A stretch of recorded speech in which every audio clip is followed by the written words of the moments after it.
Film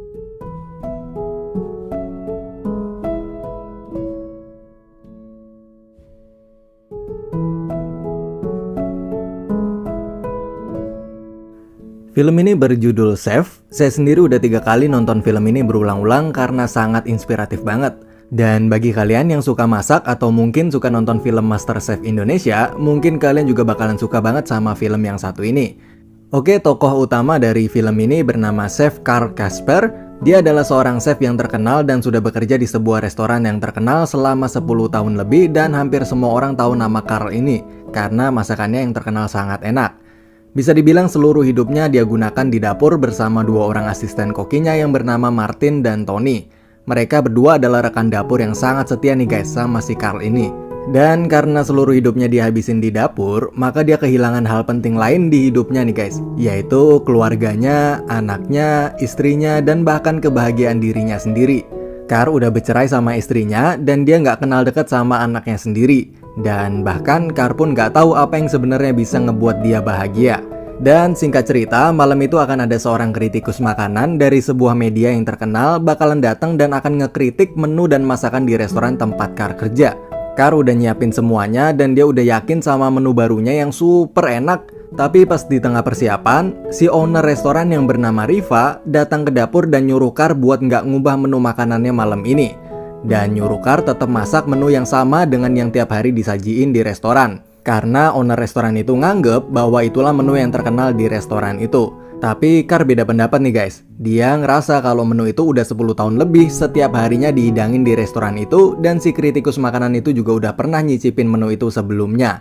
Jadi Carl ngerasa harus ngebuat sesuatu yang baru, yang berbeda dari yang sebelumnya. Dan tentunya di malam sebelumnya si Carl udah nyoba dan berhasil ngebuat menu yang enak banget. Tapi debat antara Carl sebagai chef dan Riva sebagai owner restoran itu berakhir dengan tetap keputusan ada di tangan Riva sebagai owner. Dan Carl malam itu harus tetap sajiin menu makanan yang sama.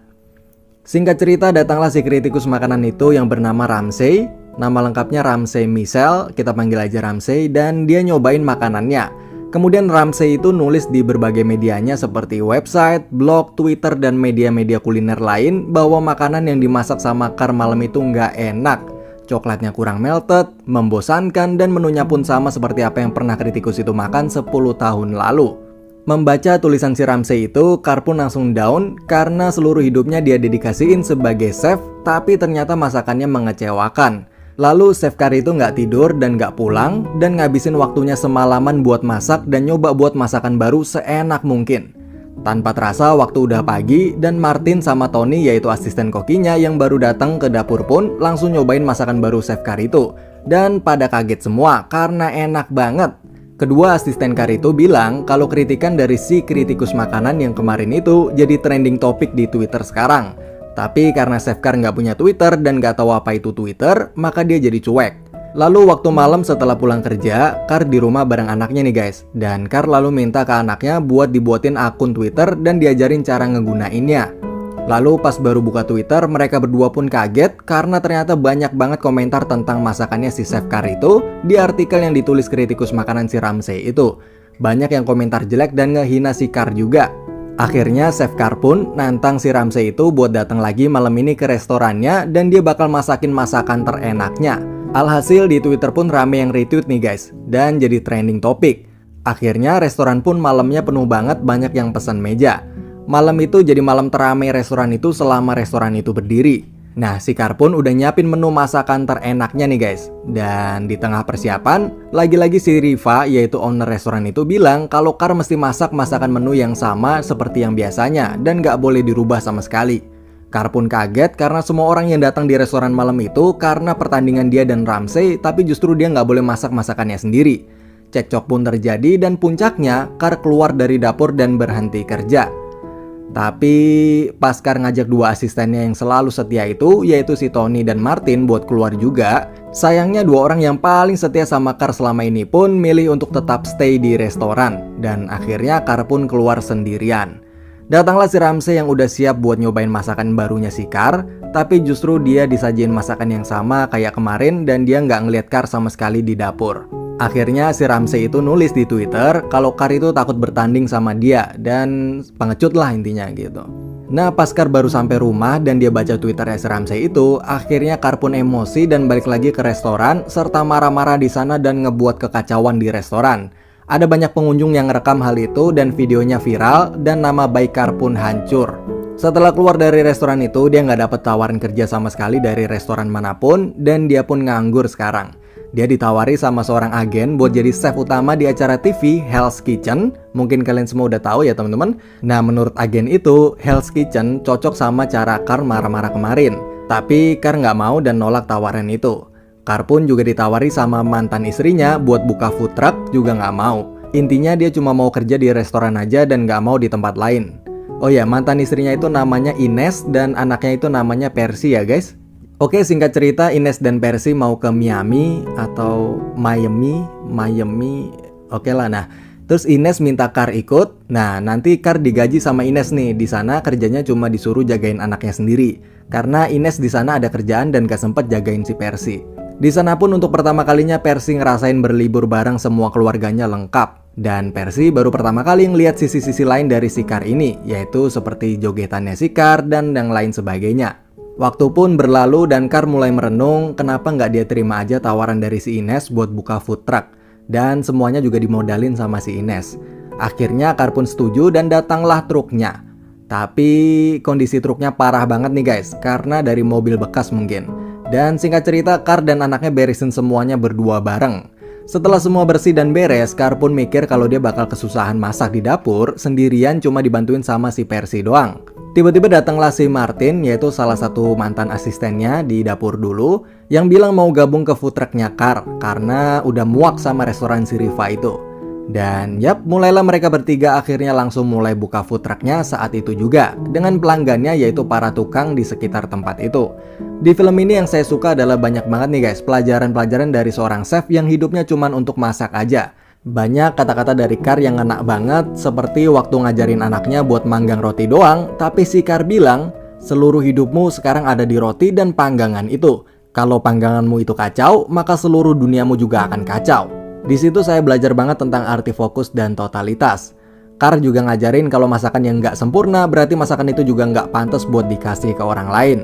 Bahkan Kar ngizinin anaknya yang masih umur 10 tahun itu buat minum bir nih guys. Gokil. Tapi karena rasa bir itu nggak enak, maka si Percy itu muntahin dan ngebuang sendiri botol birnya. Lalu si Kar bilang bahwa sekarang kamu udah tahu rasa dari minuman bir itu. Jadi mulai sekarang kalau ada teman yang nawarin bir ke kamu udah tahu harus ngapain. Oke, kita lanjut lagi ke ceritanya. Perjalanan dari food truck itu pun berlangsung. Truk berhenti dari kota ke kota dan buka di setiap tempat manapun yang truk itu singgahin. Dan setiap singgah dan berhenti di kota yang berbeda, maka menunya juga bakalan beda juga nih guys. Tapi si Kar ini ngerasa aneh, kenapa setiap baru buka selalu rame dan orang-orang pada ngantri, padahal baru banget parkir tuh mobil. Ternyata selama perjalanan, anaknya yaitu si Percy selalu ngunggah foto-foto postingan ke sosial media buat promosiin food trucknya itu.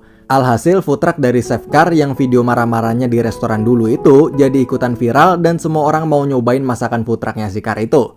Kar pun kaget ternyata anaknya jago dalam pemasaran atau marketing. Hari demi hari pun berlalu dan si anak minta izin ke Kar buat bikin video 1 detik setiap hari, atau yang biasa disebut 1 second every day, yang nantinya bakal digabungin semua dan jadi video kenangan panjang. Lalu setelah perjalanan panjang dari kota Miami dan udah deket dan mau sampai ke rumahnya, maka Kar bilang ke anaknya bahwa bentar lagi libur sekolah bakalan selesai dan keduanya bakalan balik lagi ke kehidupan masing-masing. Si Percy bakal sibuk sekolah dan si Kar bakal sibuk jalanin food trucknya itu. Tapi si Percy pun nangis karena nggak mau pisah dan masih mau bantuin bapaknya tiap hari Minggu atau setiap libur sekolah. Tapi Kar nggak ngizinin. Percy yang dari kecil nggak pernah ngerasa sedekat itu sama bapaknya, tapi sekarang harus pisah lagi pun nangis tapi tetap bisa nerima keputusan ayahnya itu. Nah, pas sudah sampai rumah dan udah pisah, Kar pun ngerenung dan ngerasa kesepian lagi setelah berpisah sama anaknya itu. Lalu nggak lama anaknya ngirimin ke emailnya si Kar hasil video dari 1 second every day-nya itu. Dan si Kar pun nonton semua kenangan sama anaknya itu sambil terharu. Akhirnya Kar pun berubah pikiran dan nelpon si anaknya itu, yaitu si Percy. Dan bilang bahwa anaknya boleh bantuin Kar di food truck setiap akhir pekan atau setiap libur sekolah. Lalu si Ines, mantan istrinya Kar pun kelihatannya juga berhenti kerja nih guys. Dan sekarang bantuin kerja di food truck itu sebagai waitressnya. Gak lama di saat mereka semua lagi kerja, tiba-tiba datanglah si Ramsey Michel, yaitu kritikus makanan yang dulu sempat cekcok sama dia itu. Dan mereka berdua lalu ngobrol dan si Ramsey itu ngejelasin bahwa semua ledekan dari Ramsey dulu itu cuma tuntutan pekerjaan aja. Karena untuk bisa populer, maka media online butuh sesuatu yang bisa viral. Tapi Ramsey nggak sungguh-sungguh bermaksud ngehina si Carr itu. Karena dia nganggep semuanya cuma bercanda dan seru-seruan bales-balesan retweet di Twitter. Ramsey nggak nyangka kalau si Carr bakalan sampai marah beneran nih guys. Dan sekarang Ramsey baru aja ngejual situs website kulinernya dan baru banget dapat banyak duit. Dan dia juga udah ngebeli sebuah restoran dan dia minta chef Carr buat jadi chef di restorannya itu. Tentunya berbeda dengan si Riva, yaitu owner restoran sebelumnya, si Ramsey ini ngizinin chef Carr buat masak masakan apapun yang dia mau dan yang dia suka. Dan di akhir film pun ditutup dengan chef Carr dan Ines rujuk dan nikah lagi. Akhirnya Carr, Ines, dan Percy mereka bertiga pun bisa hidup bahagia bersama lagi.